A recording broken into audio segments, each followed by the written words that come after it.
Ngane sengo na kat na bino.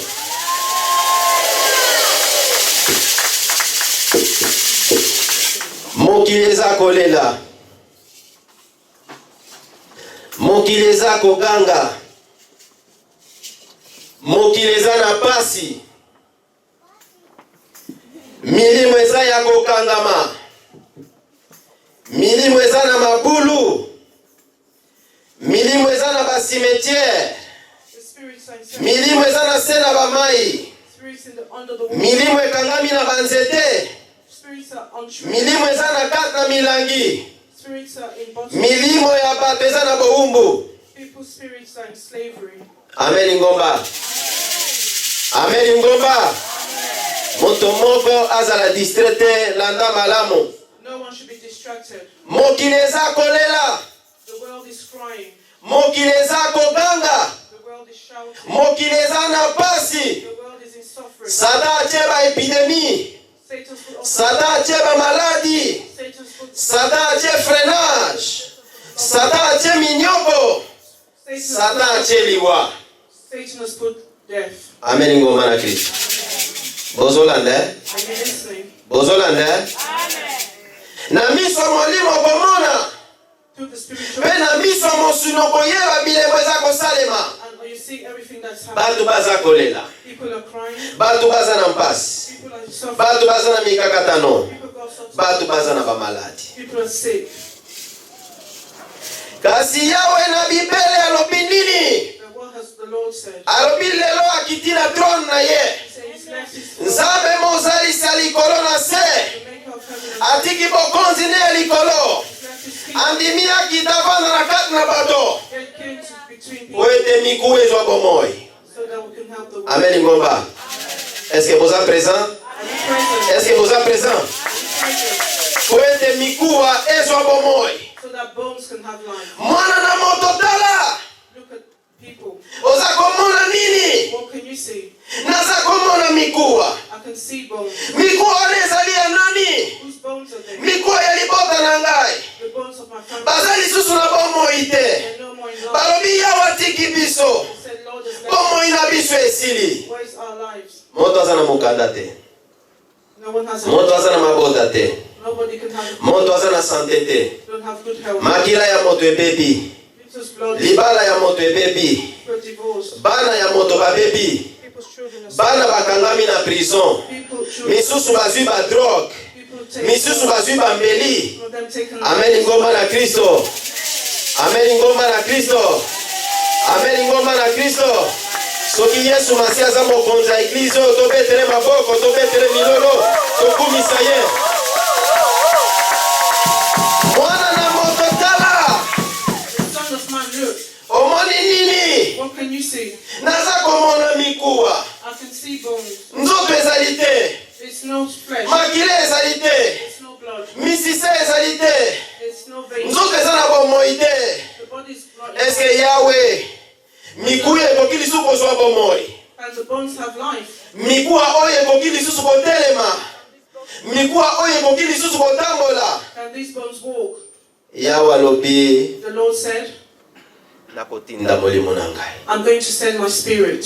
Nakotinda molimo na ngai. I'm going to send my spirit. Etelemisa mikuwa wana. They can bring to life the bones. Etambusa mikuwa wana. Make the bones walk. Epesa nzoto na mikuwa wana. Flesh to the bones. Po ete bana na nga balobi ete So my children said, nga natiki bango. they said I've Kasi abandoned. nga natiki bango te. I haven't abandoned. Mwana na moto makambo za komona. It's sign of God. Belela na mipepe.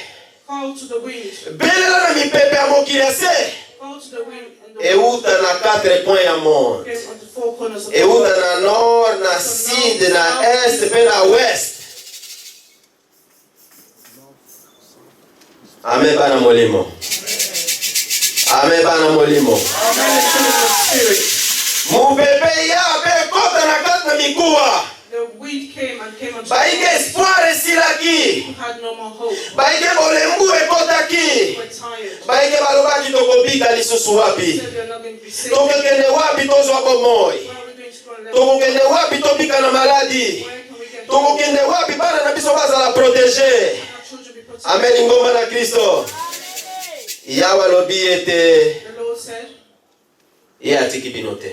He hasn't left you. Lelo aye na throne na ye. Today he left his Nzambe mozalisa likolo na se akiti. the maker of heaven and earth. Avanda na kati na bino. He's come to live in us. Abimonisa na kati na bino. He can see through us. Atambusa moko na moko. He can guide us. Maladi ekotaki na nzoto na yo. Yes, that was in your body. Yesu Masiya aza guérisseur. Jesus, Maladi wana ebima na nzoto na yo. illness leaves Frenage ebima na bomoi na yo. Molimo na ebima na bakufi. Molimo na esemba na bakufi. Molimo na yo ezwa bomoi. Alobi nini? Amen ngomba. What did he say? Amen ngomba. Amen ngomba. Alobi ete épouse. He said, "Why Ake na maternité. went to the maternity? Alobi naza na bana 4. Have 4 children. Me nalingi lisusu napesa mobali na nga esengo. I want to make my Nalingi lisusu nasepesa motema mobali na nga. I want to make my husband's heart happy. Napesi lisusu mwana. Let me give him another child." Amen ngomba. Amen ngomba. Mwana bota matwa bota mate. The child be born. Mwana bota. The child was born. Mwana wana azali mwana ya suka. That child was the last child. Mwana wana azali mwana ya kobatela malamu. That child is to be looked after. Mwana wana azali mwana ya kosimba malamu. That child was the child to be Mwana wana azali mwana wa kuencadre malamu. That's the child to be looked after. Amen ngoma na Kristo. Sikawa épouse aboti mwana. The wife had a child. Malgré papa azalaki na bana 4. We know the husband had 4. Papa asombela mama ba frère to asomba te. Papa asombela mama ba cadeau to asomba te. I got presents for the Papa apesa biloko ya motuye epai na mama po apesi ye lisusu mwana. Apesi ye lisusu progéniture. Apesi ye lisusu descendance na se na moi. generation. Lelo épouse ezali église.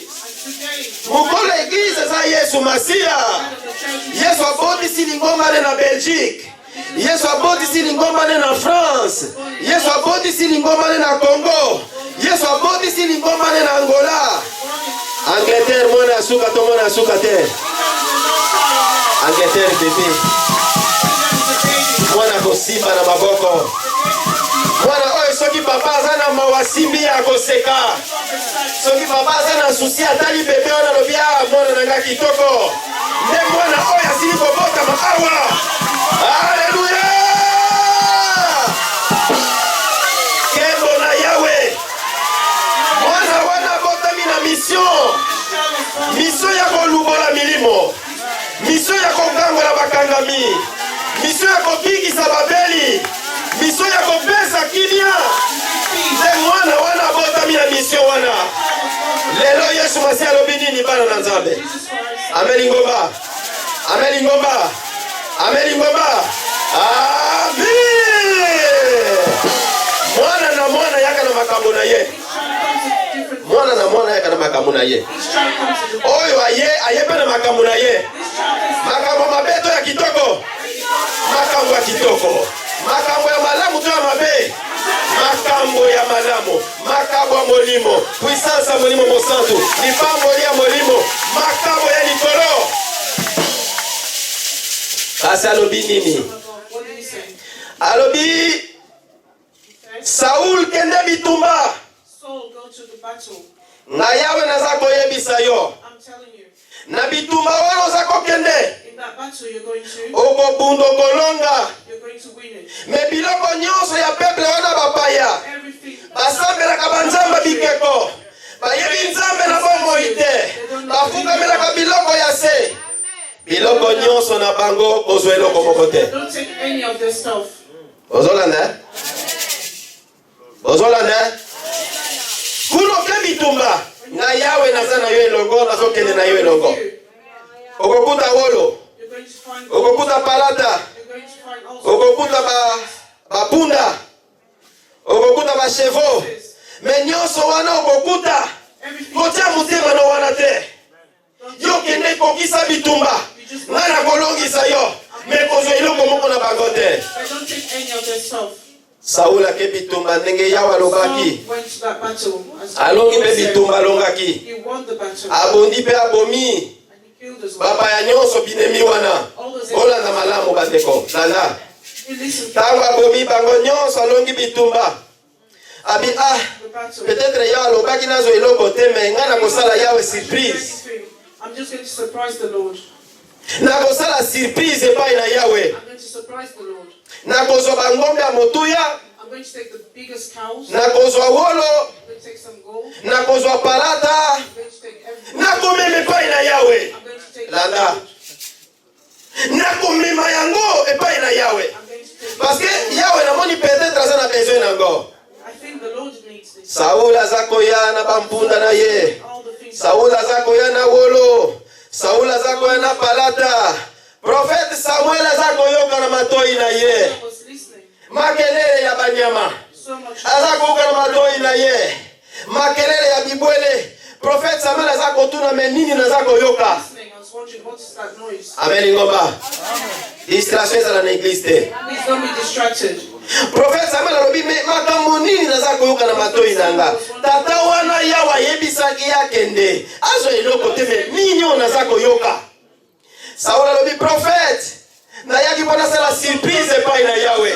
Malgré Yahweh alobelaki yoke nazo eloko te me ngana lingi na epate Yahweh. Yoka maloba na moto. Listen to a human being. Ozolanda? Amen. Ozolanda malamu? Listening. Ngana lingi na epate Yahweh. Nasala Yahweh surprise. Me Yahweh pe alobi ete ngombe nyonso eza ya ye. Bibwele nyonso eza ya ye. Batu nyonso baza ya ye. Soki aza na posa akolia akoyebisa moto te. Soki aza na posa ya mbeka akosenga epai na moto te. Me yo Saulo ozwaki instruction. And you got the instruction.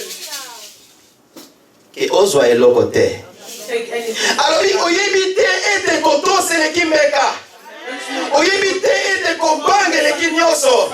Oyebi te ete komikitsa na maloba na Yahweh eleki nyonso. Lokola okoyi kotosa mobeko na Yahweh, Yahweh pe atiki yo. Saul azalaki roi monene na makambo malamu.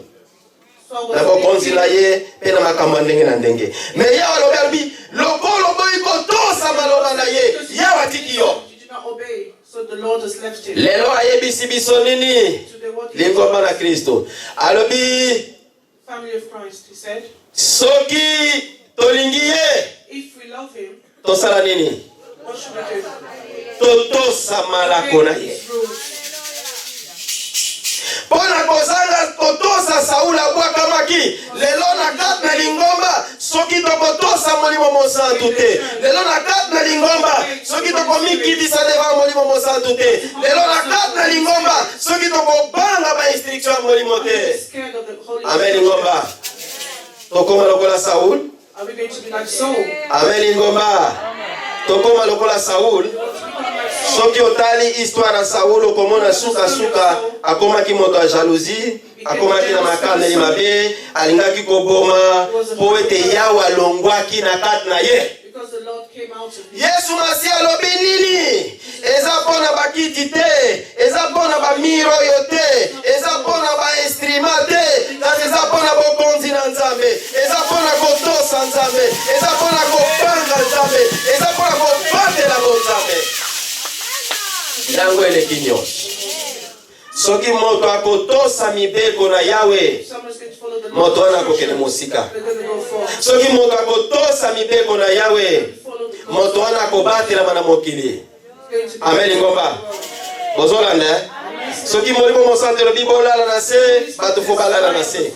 lie on the floor. Ata o comprendre yango te, parce que logique na yo bo moto eko comprendre mystère bon Nzambe te. Logic is not Soki alobi mibwaka na se, esengelo mibwaka na se. Soki alobi baluka, esengelo baluka. Soki alobi telema, esengelo telema. Soki alobi bondela, esengelo bondela. Sala ntigwa 40 jours. after 40 days prayer. Oko sala ntigwa 40 jours. You have to do it. Alobi limbisa ndeko na yo, okolimbisa ndeko na yo. Alobi senga bolimbisi, reconnaître mame na yo, senga bolimbisi. Alobi tika bondoki, tika masumu, tika koloka, tika koiba, tika koboma. Amen ngomba. Mondima sala nini? You have to listen to Atosa the yango Lord. koza malako na nkolo. Obey the Lord. Atosa yango.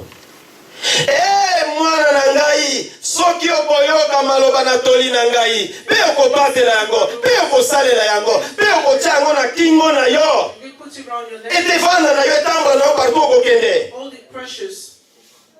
Bomoi na yo ekobatelama. Lelo Yesu alobi nini na eglise oyo? Lelo Yesu alobi nini na ndako oyo? Mopeko apesi bino yangwana lingomba. That is the rule he's giving us. Bagalatia babandaki na molimo kasi basukaki na mosuni. Seigneur alingi teke bebe oyo abotami lobi asuka na mosuni. Ozolanda? That's what the baby that was Ozolanda? carried up in flesh. Bebe nyonso soki abotami ezalaka Every esengo. baby is born is Ezalaka esengo. happy. Sala epreve wana bota bebe okomona okozala na esengo. When everyone has Soki angulumi very happy. okomona esengo. Soki alobi liloba liboso alobi papa dadi okoyoka motema na yo lokola eloko moko mosusu eye. Happy in your heart. Okomona mwana mosusu akoya amatili papa na mutu aza kobenda suki abendi matoi mosusu akobenda zolo papa aza koyoka esengo parceke aza bebe. Happy because they're baby. Ntango bandi kokola bandi kokomprendre makambo mabe papa mpe bandi kosilika. Parents that get Mwana mbata twazwa twase te. the child gets smacked. Mwana litoi ebenda matoi ebenda mate.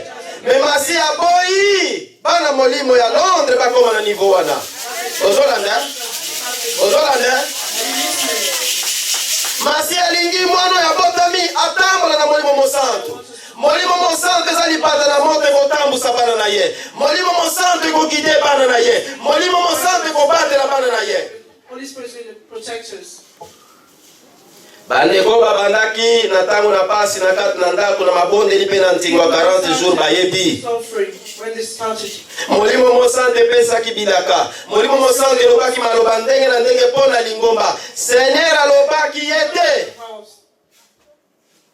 Ye akozala guide. Ye akotambusa libota na ye. Kasi moko apengo na gauche te, moko apengo na droite te. Tolia lelo. Alors tolia yango eza na makambo mine. 4 things. Eza na makambo 4. It's got 4 things. Soki bokolinga ngai. If you would love Soki bino bokolinga ngai. Engolo bete eza volonté ya moto alinga to alinga te. Apesi option. Somebody has to love or not. Give an option. Akomande yo te. He didn't order you. Aoblige yo He te. didn't force you. Lelo tiki ndako no ye na église aoblige yo te. It's too late to come here. Ozwi mbula libanda okoti na ndako oyo akomande yo te alobi soki okolinga ngai. If you would love me. Sikoyo yo oza na option olinga ye. Oza na option mipesa na ye. Oza na option olanda ye. Oza na option droit ya choix na yo. Okanga mapene na ye. Abi sikoyo soki ondimi olinga ye. Okosala nini? Elema ya mibale. Otosa. Parce que okolinga kaka kolinga te. Me kolinga yango feza na botosi. Kolinga yango feza na komikilisa. To love, you have to obey. Ola ndelo komoko bandeko. Tozana décembre bato balobi tozana bafeti. Everyone says it's party time. Le 23 décembre tozana makambo ebele. Fotolia, fotomela, foto préparer makambo na biso We men. prepare our parties. Apôtre P. And the apostle Esengeli ya. has to come. Amen ngomba. Olanda malamu, Olanda. Exemple moko typique. Apôtre P esengeli ya motina mina yawe. Apôtre P amoni date musoko ya tika na le 23. When he looked for another Moto muso yemba ngobime chef de paroisse mais toko changer date wana te kaka le 23 wana parce que tomoni toko kokata. to the 23rd. Amen bandeko. Amen bandeko. Totuna te. Let's still ask. Molimo monsante elobaki na chef de paroisse elobi mokambi akoya makambo nyonso ekoleka malamu tokoyamba mokambi mpe tokozwa lipamboli bandeko bazalaki vendredi na eglise awa molimo mosantu elobaki ete cortege eza kolanda ntoma baza koya na cortege ya molimo mosantu baza koya na baange ata bamiango ata mipepe cortege eza kolanda mokambi sika soki oza na bolingo te. If you don't have any, Amen. Amen. Soki oza na bolingo te okoyamba tatono na ndako te. you're not going to receive the dad in your house. Bana misusu bakanga porte po papa akota te. Some children close their doors for them. Bana misusu bamibomba bakanga telefone. Some children Mais ye alobi nini soki olingi nga tosamalako na ngai papa na ngai esengeli aya mpo ngai napambwama papa na ngai esengeli aya atianga maboko mpo bamakambo molimo efungwama papa na ngai esengeli aya anyata makolo na ye mpo puissance mosusu ya mabe elonga te papa ye. Amen. Mingi bandimaki te me papa ye. Molimo elobaki papa akoya aye to aye te po ete tolingi ye. because we love him. Tolingi totosa malako na ye. Lokola tolingi totosa malako na ye, tolingi tolakisa ngo na misala. We have to show it alobi soki bokosala bongo. If you're going to do that, Troisième élément, the third element, Yesu Masi aza intercesseur. Yesu Masi aza intermédiaire entre batu bana na Nzambe na Tata. Jesus Christ is the intermediary. Alobi ye Yesu Masiya tangu bolingi ye, tangu botosi malako na ye, akosala intercession pona bino. Pray for you. Bozo comprendre? Bozo na malamu adeko. Akosala intercession na tinete na absence na ye, botika na bitike te. God. So even when he's Mosungi, molimo mosantu, eya na kati na bino. helper, the Holy Element Spirit suka. will come between us. That's the last element. 4 éléments wana. The 4 elements. Kolinga ye, Love him, kotosa malako na ye, obey him. yende asistaka biso Yesu Masiya, He's going to assist ndenge us. lelo Masiya alakisi epemi na bapema. We're also the Ke prophet. trona Nzambe kiti, ke ba ange bangwana, yawa sepeli, Yesu Masiya sepeli, Yesu Masiya sepeli. Ça veut dire que Yesu Masiya It ne means that Jesus Christ aza intermédiaire. is the intermediate between us and God. Andre batu na Nzambe. Between people and Mais tangu bato na bafongoli motema epai na ye, molimo mosantu ekovanda. Amen ngomba. Molimo mosantu nde ekobikisa babeli. the Holy Spirit is going to Ndenge ovandi wana oleli maladi tango molai. Lelo onyati na ndaku oyo mupepe na bombo yekoti na nzoto na yo. Maladi eza kotika nzoto na yo. Ozwa kozwa guérison avant obima na ndaku oyo. Molimo mosantu ekokokisa misala wana. He's going to do that work. Onyokwa mitango molai, oza kolela musala ya malonga eza te. Lelo onyati ndaku oyo, molimo mosantu eye kozongisa droit na yo, eye kopesa musala, po ete bongi osala. Ozolanda? Molimo mosantu ekobunda etumba mpona kolongisa bana na Nzambe. Alobi nini? Landa malamu. Masi alingi moto nyonso comprendre. C'est-à-dire aboyi ke oyeka ke église oza likolo obini, mais o comprendre te. Sika base na nyonso eza makambo ozoyoka. Alobi nini? Alobi tango kokota na mai, So when you're going to go into mai ekozindisa yo te, the water is not mpe ekopolisa yo te. Bana na Nzambe. Quel mystère! which gets you wet. Abi tango koleka na moto, When you go into the fire, moto ekozikisa yo te. you're not going to get burned. Po ete nga naponi yo Jacob, Because I chose you, Jacob. naza na kati na yo. I'm in you. Nakobenga bana na yo baza na nord baya, nakobenga bana na yo baza na sud baya, nakobenga bana na yo partout bazali, mais nga nakotambola na yo. I'm going to walk with you. Nani alingi abungisa eloko motuya ya molimo mosantu na kati na ye? Molimo mosantu esengaka elia, molimo mosantu esengaka edevelope na kati na moto, molimo mosantu esengaka ekola na kati na moto. Holy Spirit has to grow inside. Moto azalaki kolingana na molimo, asuka kaka na kolingana na molimo te. Doesn't just stop. Moto azalaki komona ndoto, asuka kaka na komona ndoto te. Lobi abikola to abikola te. When you have to prophesy, Molimo mosantu ekola na kati na moto. Holy Spirit has to grow. Moto azalaki kobondela, asuka kaka na kobondela te. Likaba molimo mosantu ekita na kati na ye. Azwa grâce kosalela Nzambe, lobi abikisa babeli, nguya na Nzambe ya ngwana. Sima alobi nini? What did he say? Mission ya pesi libota ya Angleterre ya ngwana. Given the family. Eza mission ya malobe belebele te. It's not the big mission. Eza mission ya bilamba te. Eza mission ya lolemba mosuni te. Eza mission ya kolakse te bolingi yawe. Mokile mona ke bolingi yawe. Mokile mona ke bozotosa malako na ye. That you obey. Seigneur ayebisaki chef de paroisse. Alobi église koya monene, me bakaya malade koya mingi. There'll be many illnesses. Bandeko bakanga ba prophétie bayebi.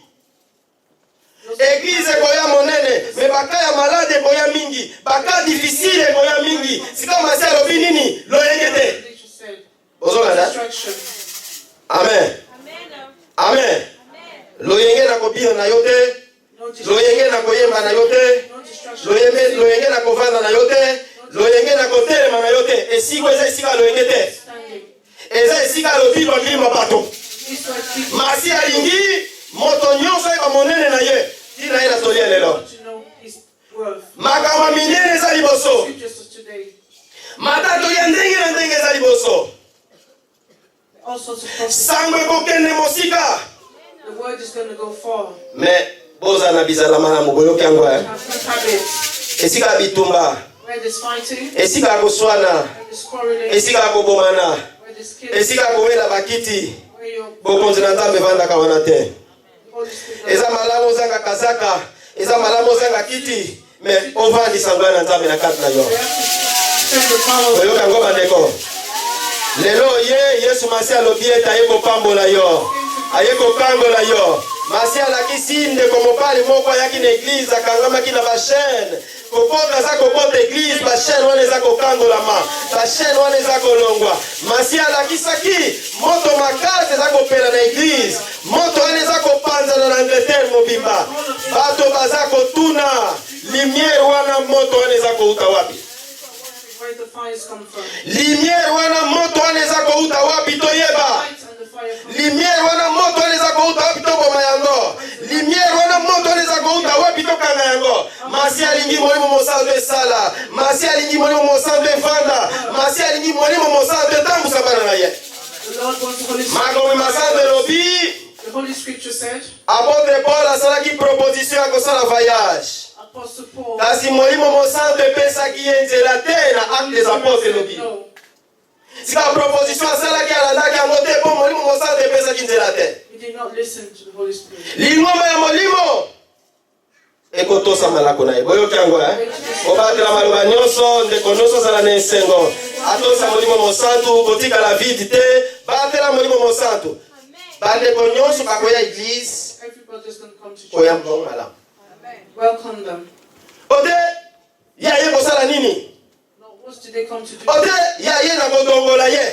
Ote ye na kopesa kiti te. Amen. Masiya alingi makambo wana te. Boyoki yango The God doesn't want that. Be soki great. tokotosa malako na ye We're going to obey. bato bakoya bakovanda. People are going to come. Soki tokotosa malako na ye molimo mosantu ekoconvaincre bato ya misala nguya. Holy Spirit. Koboto na kombo na Yesu.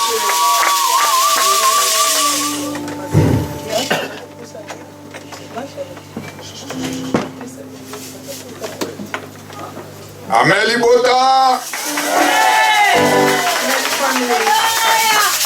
Amen libota.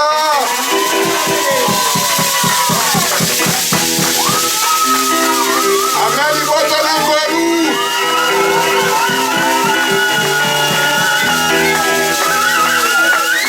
Amen libota na ngolu.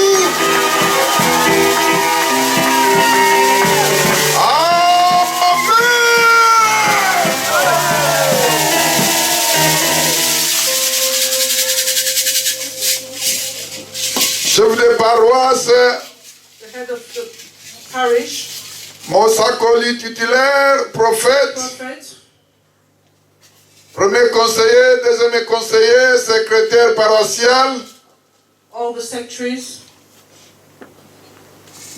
Papa Kolamibanso, pe badiakonese ya London, the deaconesses in London, Ilenga Molimo Bayembi, children of the Holy Batata Bamama,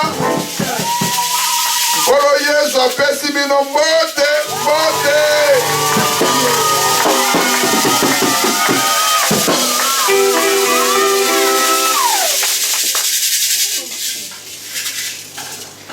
Liloba ezalaki, The word was, liloba ezali, liloba pe ekozala. the word is going to be forever.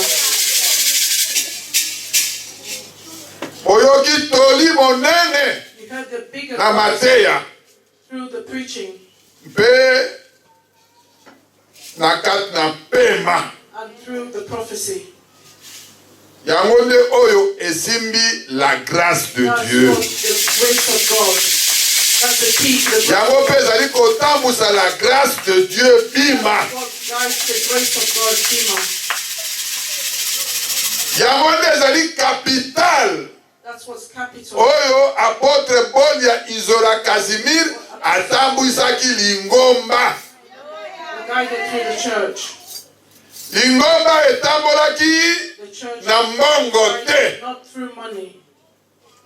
Lingomba oyo ebotami The church na is mbongo te. not through money, Na bozwi te, not for worldly goods, na mayele ya bato te, not through intelligence, na nguya ya bato te. not through the power of people. Lingomba ya molimo mosantu Église de Jésus-Christ de l'Esprit de vérité. Yango ebotami capitaine na yango Molimo Mosantu.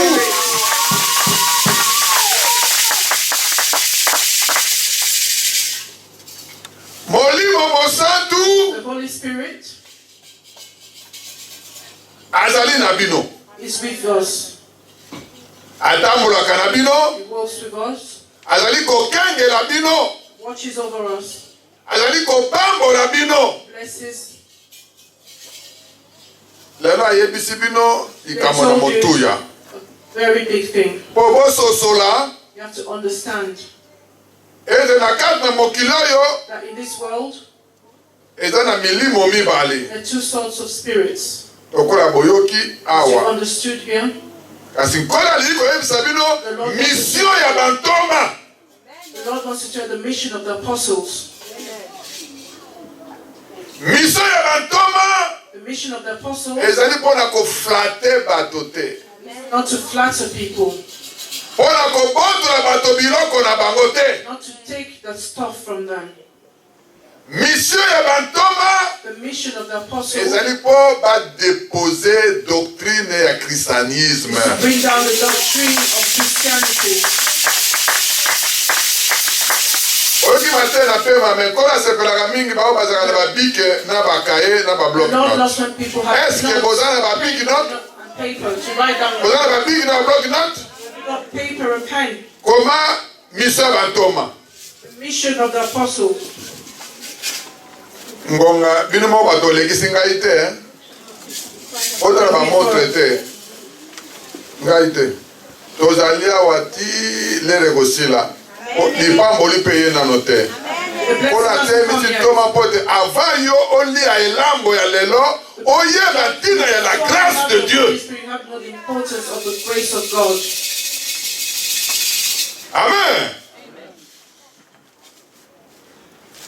Docteur, comment ça fait? Take your Bibles.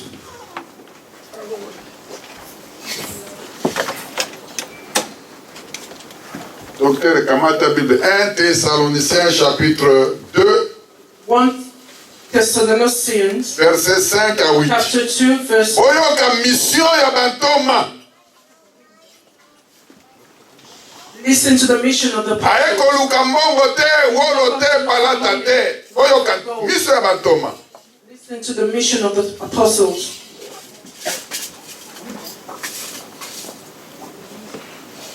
Bakolit 1 Thessaloniciens chapitre 2 verset 1 5 Thessalonians à 8. chapter 2. Lana malamu oyo bantina ya apôtre. Soki moto akomi apôtre, mosala na ye ezali nini? Koluka mbongo Did you look for to money kopesa bato liloba. or to give the word of God?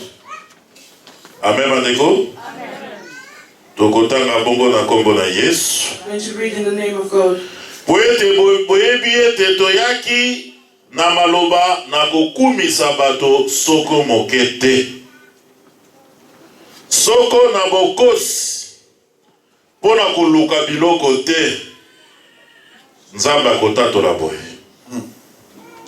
Soko koluka lokumu na bato epai na bino te. Soko na ba mosusu te.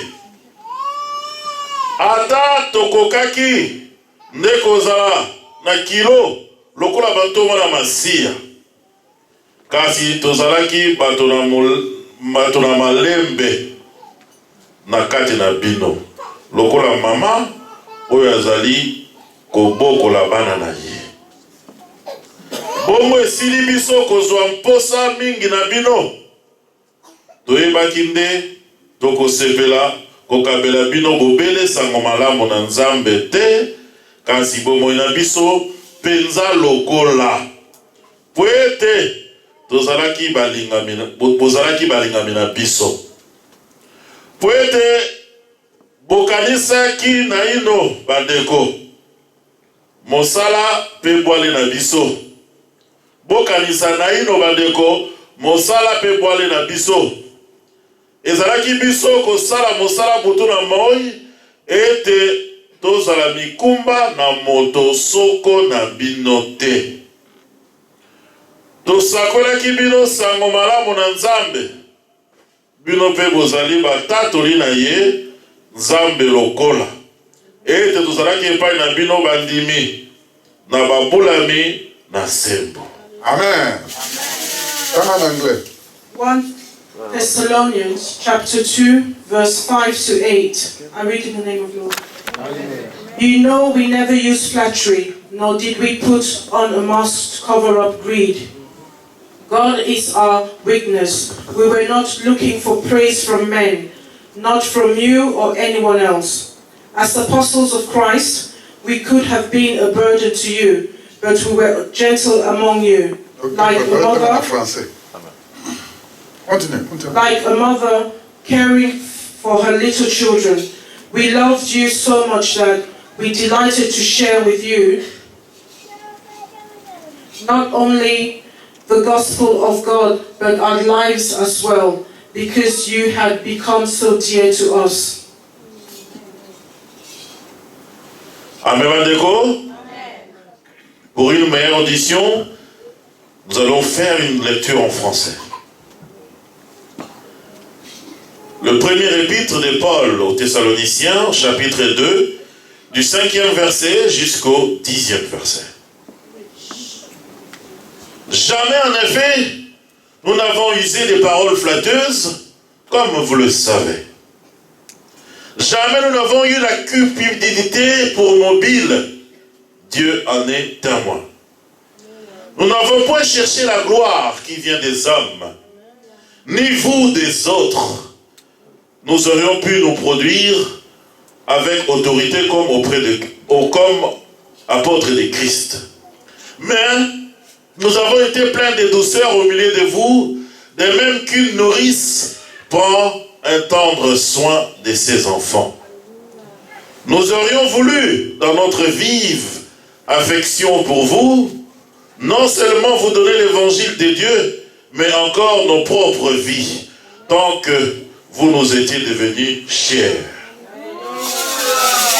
Vous vous rappelez, frères, notre travail et notre peine, nuit et jour,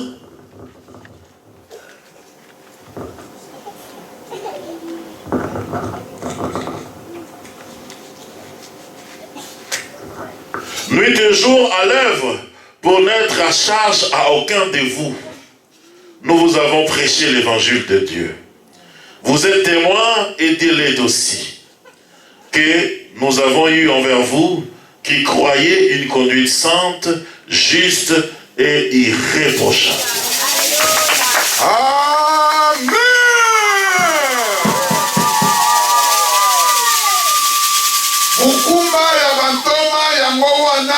This is the mission of the apostles. Ya kopesa maloba masantu maloba na nguya. To give the Holy Spirit, the Holy Word Scriptures. Moga oyo bakumisi Satana mingi. This country people worship Satan a lot. Angleterre keba. Be careful. Angleterre moselulu. Be careful because Angleterre mabanga. the very Angleterre kola yebisi bino lelo. Ndako oyo moga oyo ya yawe na libele ya molimo mosantu ya kombo na Yesu okonzi na ye His kingdom lelo ebandi na mboka oyo is here in this country. okonzi ya solo The real kingdom. ya molimo mosantu lokola boyoki na mpe mawa condition bolinga ye botoza malako. You have to love him and obey his rules. Mwana muke lokola mukolo. Children as adults. Oya lingi ete molimo santu mofanda na nzoto na ye. Anyone wants the Holy Spirit to live in their Liboso linga na nozambi. first thing, love God. Motema na yo elinga nzambi. Your heart should love God. Mayele na yo elinga nzambi. Intelligence should love God. Bozwi na yo elinga nzambi. Your wealth should love God. Kimobola na yo elinga nzambi. Poverty should love God. Makolo na yo elinga ndako na nzambi. Love the house of God. monoko na yo ekumisaka nzambe. Praise the Lord. Alobi nakosenga na tata. Said I'll ask to Father. Apesa bino mosungi ye molimo mosa. To give you the help. Bato mokili bakoyeba yete. The world is not going to know him. Bato mokili bayebi ne Satana. The world only Yamana bazali kotombola Satana. That's why they magicien wana za terrible. that magician is. Féticheur wana za terrible. That witch doctor is terrible. Mais biso toyebi yete. Biso toyebi o azali terrible. Kombo na ye Jésus.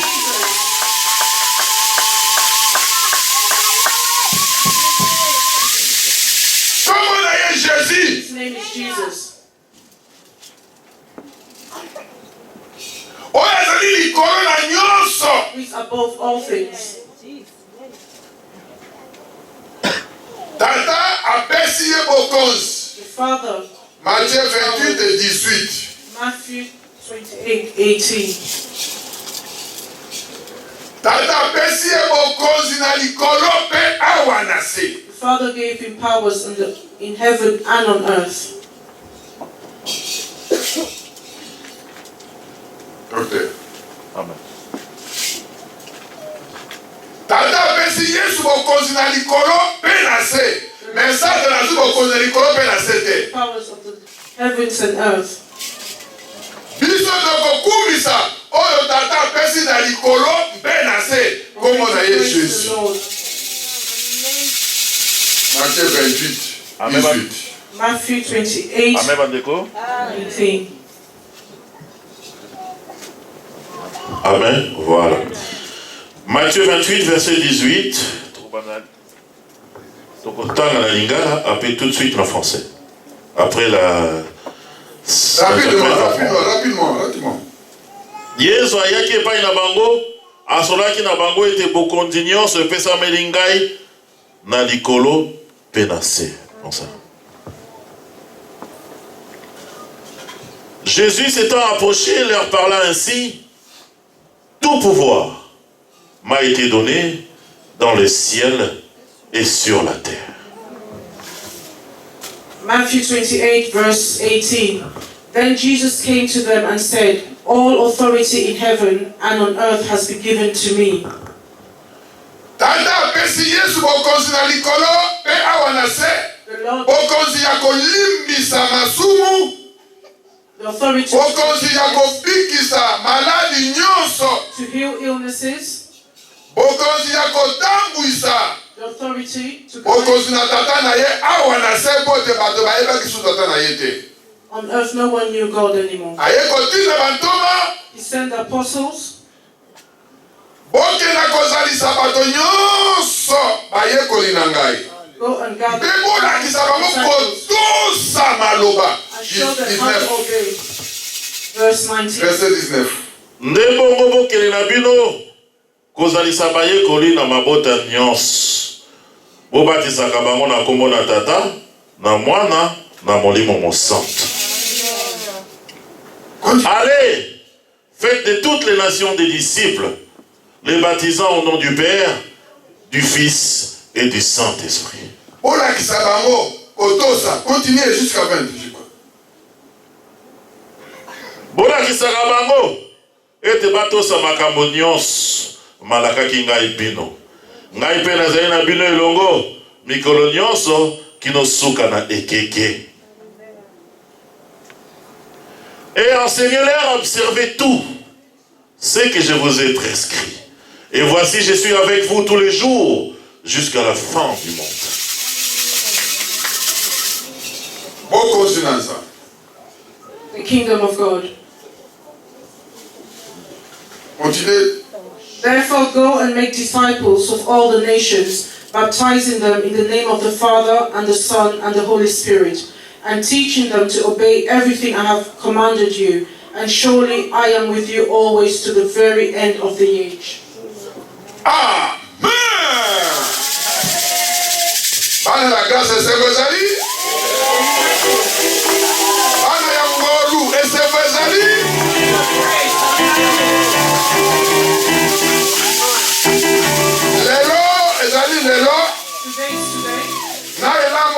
tozolia lelo lelo ezali lelo mpona bana Londres. Yoka malamu. Listen properly. Soki olingi Nzambe kotosa malako na ye. Love God, obey His rules. Nazalaki na 18 ans. 18. Tango na belemi epai ya papa Bolia. When I came to Apostle Bolia. Yesu alobi benga papa na yo na situation moni. Call your dad. The vision you had. Na bengi papa yei na mama. I called my parents. Na tatoli situation. I told them my dream. Seigneur alobi papa ebote mwana na yo lelo. The Lord said, your child today has become my child. I'm going to walk with him the whole world to preach the good news of the Lord. And today it's 42 years. 42 years.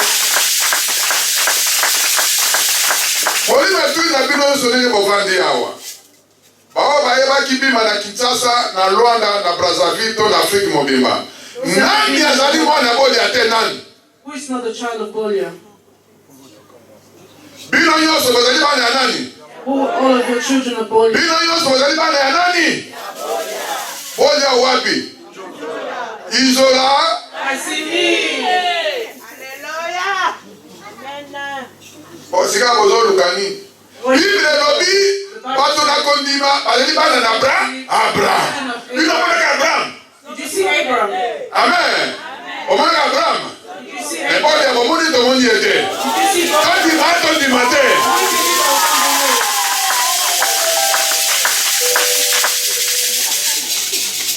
Bomoni Abraham ate ondimi Abraham. Did you see Abraham? Bomoni Moïse ete ondimi Moïse. Moses, they believe in Bomoni Josué ete bomoni ondimi Josué. Did you see Joshua? Bomoni Elise ete bomoni ondimi Eli. Bomo boli au bomoni lelo lilobeke mokili momima. Tondi mate. Anso bazali na la grâce. Bana ya bole izola libero.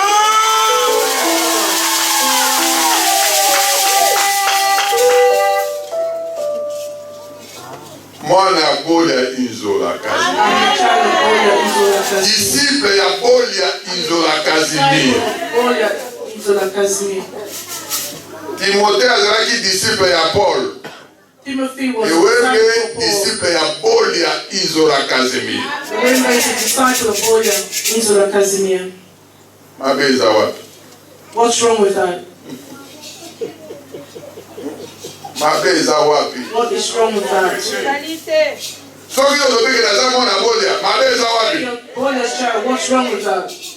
Bomo dibaka nini ozama na Abraham? How do you accept No one Bolia's Abraham. child? How did you see Abraham? Yomona Josué, yomona Moïse. Did you see Moses? Na Esaïe 60 elobi, atako Abraham ayebi biso te, kasi Jésus Christ ayebi biso. Jesus Christ knows us. Oye Abraham amona biso te, aoyeba biso Abraham nini? knows us. How would he know us? Mais lelo Jésus Christ rikati na biso ayebi biso. Inside us, he knows us. So ayebi biso te, bon pardon. Oyo eza kati na biso. Soki bolingi ngai botosa malako na ngai. Nakosenga tata akisa Molimo Santo. Molimo Santo ekwesi do ya koteya, do ya kosakola, do ya koyemba, do ya bolingo, do ya kondima. Yango nde Molimo Santo evandi na kati na biso libena. Moto azangi kondima ana Molimo Santo te. Doesn't believe, doesn't have the Holy Moto azangi bolingo ana Molimo Santo te. Someone that doesn't have love, doesn't have Moto azangi kosakola ana Molimo Santo te. can prophesy, you don't have the Holy Moto azangi koteya ana Molimo Santo te. can preach, you don't Oyo aza na Molimo Santo akozwa eteni na ye moko ya likabo mpona kolendisa molimo na ye libena. have His Spirit.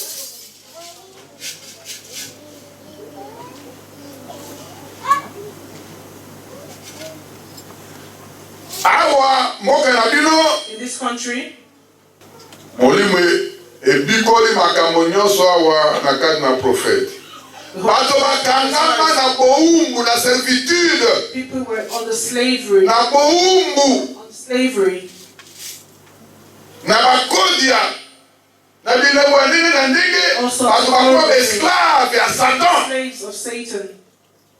Mais l'église est ébélée. But there are many churches. L'église est ébélée. There are many churches. Pour la nini bato, ba na kat na boumbu ya Why Satana. people enslaved? Motuna. Satana bengana Satana. Does Satan drive away? Amen. Satana bengana Satana. Does Satan drive away Satan? Soki bino, obandeli molimo santu. Ebe na bato bakopika na kolima na bino. They're going to heal. Botambola na bosembo. Lelo Seigneur akotia bino elembo. God came to show the sign. Elembo wana bino bokotambusa maloba na nkolo. Po ete bolibere ebe na bandeko na bino bazali besclave ya Satan. Your brethren who are slaves to Satan. Soki moto ayambi Kristo akolaka molimo santu. When you receive Christ, you have Molimo santu eza na mbao ya moto aza na mpasi. the Holy Spirit helps people. Mais soki mosali na Nzambe aza na mawa na moto aza na mpasi te, alati molimo na mokili. It's not Po ete molimo na mokili, mosala na yango konyokola bato. the spirit of the world is to hurt people. Yango omoni eza ba politicien, That's why I see politicians. po za pouvoir na ye bato bazali People say Okufa, they're yes, about to sepela. die, and he's happy. na kanoni kaka na He pouvoir, just wants to stay me bato baza kokufa, ye azosepela. and he's happy. Nzokande masi ya Yesu akufaki po ete bato bato babika. Batoma bakufaki po ete mokili ya maliloba. So the world can take the word of God. Batoma banyokolamaki po ete mokili ya maliloba. So the world can receive the word of God. Aujourd'hui, l'église, il y a un groupe de gens pour baluka mbongo te. Not to look for money. Aujourd'hui, pour luka mbongo place nezala wate. If you're looking for money, your place is not here. Mais oya na souci, milimo na bato. Worrying. Ebika. Ye wana mosai na Nzambe, oyo alingi Nzambe, pe azali kotosa malako na ko Yesu. Obey the rules of God. Mutalati molimo santu. Some has the Holy Spirit. Ndenge nini ayebi te kesengeli How would nasala they sacrifice have to po sacrifice ete milimo bato ebika. so people can be saved? Nzoka nkula lobi oyo asili kozwa onction eza na nzoto na ye moto mosusu akolakisa ye te kaka onction ekolakisa ye sala boye kende eglise bondela kende koteya yo mondimi kende kopesa yo mondimi soma ndako na Nzambe yo mondimi po talandi molimo santu 1 Jean 2 verset 1 John 2:27. esengo na bo bazali kokoma 1 John 2:27. 1 Jean 2 verset 1 John chapter. oso oyokaki mateya oso oyokaki pema Heard the scripture. kaka malakisi ntina bantoma. It's just to show you what the importance of the apostles are. Amen. Ndipo na bino epakolezi bino epai na ye ekoumelaka kati na bino pe bozali na kosenga te ete moto alakisa bino kasi lokola epakoli na ye ekolakisaka bino na ntina na makambo nyonso ezali pe na solo ezali lokota te pe pela moko ekolakisaka ye bino boumelaka na kati na ye. Pour vous, l'onction que vous avez reçue de lui demeure en vous, et vous n'avez pas besoin qu'on vous enseigne. Mais comme son onction vous enseigne toutes choses, et qu'elle est véritable, et qu'elle n'est point un mensonge, demeurez en lui selon les enseignements qu'elle vous a donnés. English. 1 Jean 2, 27.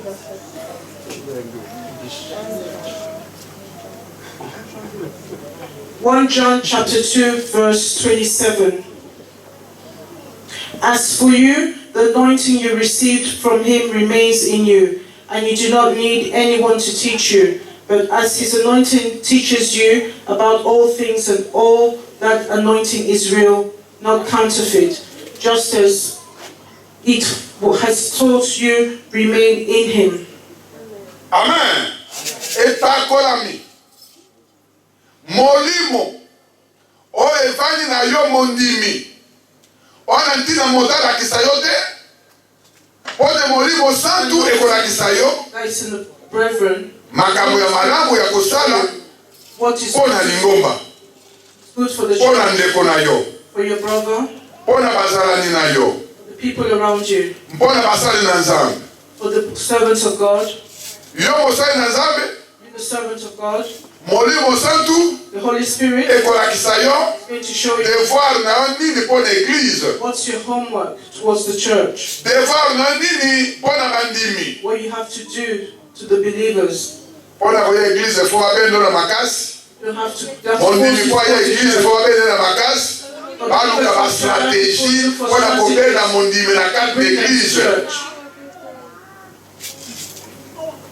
apres ozali kolela mpasi mais mpo ete nkolo alongola mpasi wana oyoki ndenge pouvoir nyonso tata apesi na ye mais soki ozala pembeni na ye yo kolela eloko te okozanga mpe eloko te libala mosala kobota mokanda maladi siumela maladi incurable tata apesi ye bokonzi nyonso mpe apesi yango na bantoma batindami na ye ozali kozonga butu ya lelo okozonga ndenge boyaki te okotambola mposo bokobanda ndenge boyaki te l'an 2019 okotambola ndenge bozalaki na 2018 te condition kotosa malako kotosa malako na ye malako na ye ezali mpasi te rules are not difficult. tika mabe sala malamu Live bad and do good. tika mabe sala malamu Live bad and do good. malako na nkolo etinaka moto akende na zamba kobondela na zamba te. The rules of God doesn't send you to pray in the front. Amen.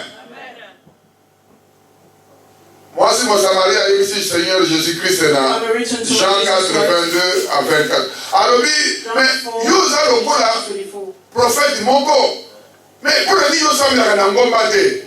Why don't you pray in the lokola bakoko leso basamilaka na ngomba. Just as ancestors prayed in the Seigneur yebisi alobi, bino bokosambelaka isambelo bino boyebi tina na yango te. Going to pray where you don't know about. Biso tokosambelaka oyo toyebi tina. Tozali na molimo na nzambe kati na biso. Tokotiaka elika na moto te, ni ngomba te, ni zamba te, ni kasa te, ni mabanga te, ni mai te. Kasi liboso na biso, molimo santu na kombo na Yesu. Lakisa esika na Bible, Jésus-Christ a dit que pour ozwa force. Amen. Pose à force. Photo comme on a dit à Maï, omela, pose à force. Ezali? Is in the Bible. Alors dit, ce qui passe ezali mingi. Motindo ya molimo wana. The Holy Spirit. Yoka secret. Matthieu 17, 21. Matthew 17, 21. Motindo ya molimo na mbino za kotungisa libota na yo, ndako na yo, mosala na yo, nzoto na yo, motindo ya molimo wana. Yoka recommandation. Listen to the recommendation. Amen. Ganga. Nyonso ekokoka na bino. Molimo na motindo oyo koki kubimisa mabobele na kobondela pe na kokila.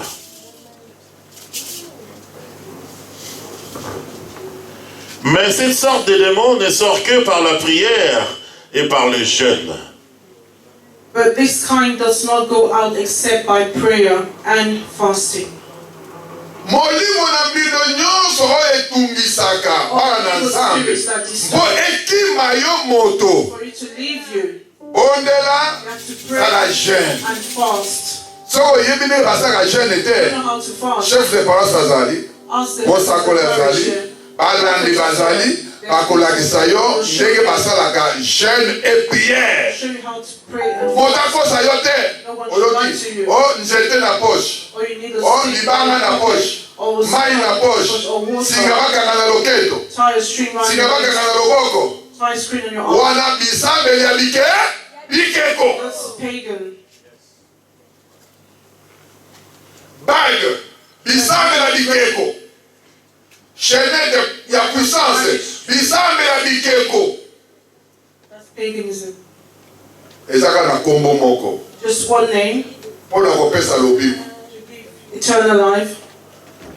eza moto ewembe te It's not me, ezali Apostle of one jésus day. christ It's Jesus oyo akopesa lobiko who came to heal.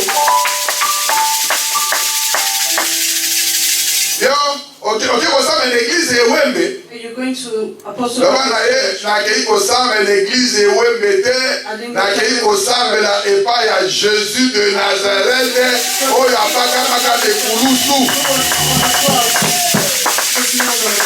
ewembe apakamaka lekulusu te Apostle wasn't nailed on the cross. ewembe motindami mosali na nzambe He was a disciple de servant of jésus God. He was christ a disciple ewembe of aza Jesus Christ. disciple de jésus christ Disciple of Jesus Christ. lobiko mpe eza na moto mosusu te kombo mosusu mpe ezali te po te bato babika na mokili oyo kaka kombo na yesu masi oyo bayuda babomaki na ekulusu lelo azali kati na biso mpo makomi elobi bokonzi na nzambe bino bayuda lokola bino bosundoli yesu nguya ekolongwa na bino ekokende na libota mosusu mosika libota yango yangoyo la grâce de dieu libota yango yangoyo yo ndima molimo na nzambe mobali na nzoto na yo yo ndima yesu ayei kati na yo kotalaka bato te kotalaka mabomba te yo ndima yesu afandi na kati na yo okobondela koyoka yo okosenga koyoka yo okotambola koyela na yo okotuna kopesa yo reponse kombo na ye jésus de nazarete. Acte 4, 11 à 12. Acts 4, 11 to 12. Acte 4, 11 à 12. Comment vous êtes 4, 11 to 12. Amen. Lobiko pe ezali na moto mosusu te po ete kombo mosusu te esili kopesama awa na kati na but na bato ete bakoka kobika na kati mpo na yango. 11 à 12. 11 à 12. 11. Yesu azali libanga itolami na bino batongi. Ye pe asili kozala moto na suka. 12. Lobiko pe ezali na moto mosusu te po ete kombo mosusu te esili kopesama awa na se. Yesu libanga. Libanga boboy. Libanga ya nguya. Na kati na bato ete bakoka kobika na mpo na yango. Jésus est la pierre rejetée par vous qui bâtissez et qui est devenue la principale de l'angle. Il n'y a de salut en aucun autre, car il n'y a sous le ciel aucun autre nom qui ait été donné parmi les hommes et par lequel nous devions être sauvés. Il n'y a aucun nom. Il n'y a que le nom de Jésus-Christ. It is by the name of Jesus Christ of Nazareth, whom you crucified, but whom God raised from the dead, that this man stands before you healed. He is the stone you builders rejected, which has become the capstone. Salvation is found in no one else, for there is no other name under heaven given to men by which we must be saved. Nakati na lingomba ya molimo santu. In the Holy Church, Molimo mosantu. Holy Spirit Ekopesa bandimi mai te. is not going to give anyone water, Nkasa te. no leaves, Mabanga te. Nzete te. no sticks. Kaka kombo na Yesu. In the name of Jesus Na mosapi. and the finger. Na kombo na Yesu. Milimo nyonso ekoki. All spirits are going to run away. Nkola pesi nzela. Olia elambo. God has authorized to have Bana communion. yango. After that, Akopesa nzela na mosali na nzambe apambola bana ya Londres. Also to bless the children of London. Manangwa kosola na basali na Nzambe. Speak to Bino the kokolemba, servants of God. ntomba kolemba te. You're going to be tired. The apostles are going to be tired. Ango basalaka butu moi. These words, day and Antoma night. baza mipepe. Apostles are like wind. Antoma ba prophète bazali Apostles, prophets, mipepe. they are wind. Nzoto na Yesu makila na Yesu bazali mipepe. Blood of Christ, they are wind. Bato bazanga bandeko. People Bazanga famille. Famille na bango bangoyo. This is their family. Famille bantoma bangoyo. This is the family of the apostles. Famille basakoli bangoyo. This is the family of the prophets. Bakoboma nzoto na bango pote bana oyo babika. Abona They webika. sacrifice their bodies so people can be saved. Batinami mpo na milimo na bato ebika. They've been sent for the spirits to be saved. 42 ans na bima. I've been forced Ewe to nazuli boma. win. Amen.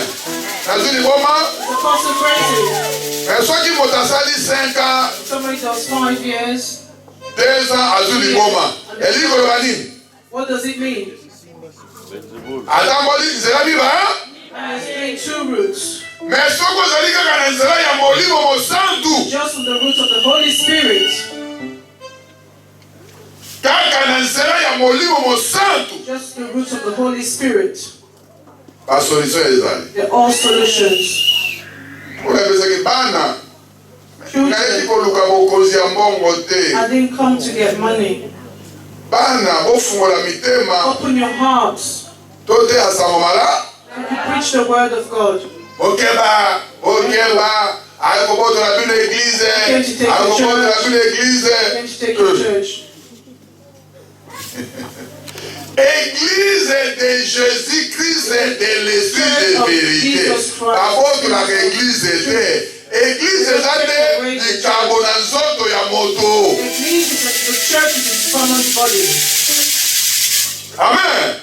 Église eza ndako te. Église ezali don na nzoto ya It's moto. in someone's body. Bolia Izora Casimir babenganaki na panzi. Chased away. Me bakanisaki They fought. babebisi likambo na ye. They spoiled his gift. Révocation ezali kolongola molimo santu na nzoto ya moto te. If you've been asked to Révocation ezali the Holy Spirit out of your etumbu body. po te moto abongwana asala mala. Mais soki ezali ke obengani moto na nko na moto ya mabe na jalousie mpona kolakisa te moto oyo obengani azali moto na ngai na kotambola na ye. Yango lelo na grâce epikami awa oyo nde ebandeli. This is the beginning. Lokola na nkolo enyedi awa nde ebandeli.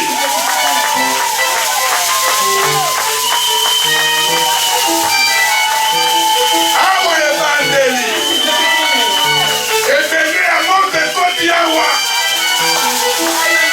Olimo na nguya ekokota awa lelo. Okongi na Nzambe ekofanda awa lelo. Olimo na nguya ekosala misala yango lelo. Kombo na Yesu koyeba na lelo. Oyo azalaki likolo na se azali yango lelo. Babantiye bakoyebana. Babantiye bakoyebana. Bakomersan bakoyebana. Yana kati ya Bible. Bana bo bangaka te. Ekomami ekoki ete bokamwa ezala mpona kotala banani bali ba vrai serviteur. The true servants of God. Kotala mosala na bobango, na bolingo, Scared of na kondima, love, to believe, bolimbisana. Ennemi na moto te, no enemies. mbokela te. Moto kutani na peso mbote, pesa ye mbote. Say hello. Oluka oyo babungi nzela, Those who've missed.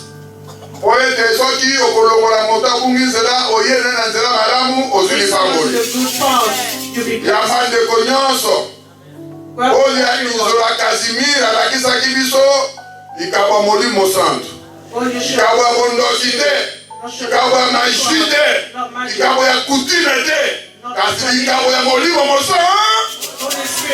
Moko na moko azali kolia nzoto, Seigneur, ngai liboso na yo. Oyo senge pana tata, ekokisama na kati na nzoto na ngai. Makolo na ngai efana na ndako na Nzambe. Monoko na ngai eya kokumisa yo. Oyoki yango? Boto na kombo na Yesu.